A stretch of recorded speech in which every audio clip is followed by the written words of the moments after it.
Hey everybody, Kyle Meinke here from MLive.com. Joined by Nate Atkins. Day 4 of our Lions positional reviews from the 2016 season. Today it's offensive line, Nate. We saw finally some progress from this group that the Lions have trying to get development out of for a couple of years now. 79 quarterback hits, that was down from more than 100 last year. 7 fewer sacks allowed. We saw some growth from these guys.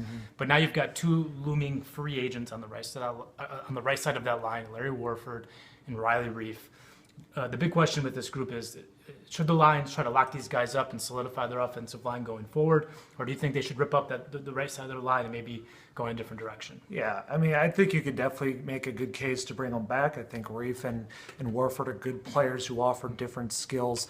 But usually when you want to keep an offensive line together, it's because that coaching staff and that front office drafted those guys for a specific scheme, and they work together well in a running game. That's not what we've seen out of this group. So it just makes guys a little vulnerable, a little, possibilities to move on from. So I wouldn't be surprised they went to the draft, as they've done a lot lately, and went for new guys. Yeah, we've seen progress from the offensive line, particularly in pass blocking, but it was not perfect. It was average. Yeah.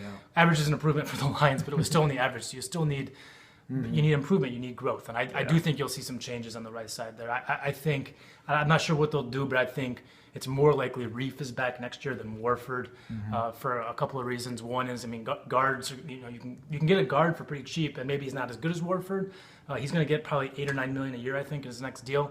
But you can get something that's comparable. Whereas at tackle, it's more of a big money position. Yeah. You have to really pony up to get even average guys. Reef's about average, so there's a case where he could come back. But if he can get left tackle money from somebody else, then maybe he's gone. I don't think Bob Quinn's going to be willing to pay left tackle money for Riley Reef to play on the right side. Yeah, and you think about, they've invested more at guard in recent years. Lakin Tomlinson, first-round pick last year. I know that wasn't Quinn's pick, but he's here as a first-round pick on decent money. You've got Joe Dahl was a fifth-round pick. Graham Glasgow's a third-round pick this year. Right. They've got guys they want to be able to see more out of and move up there. I don't think they have that at tackle as much. We saw that, and I think they have options in the draft they could go to. Exactly. I think they have options and a little bit of depth at guard.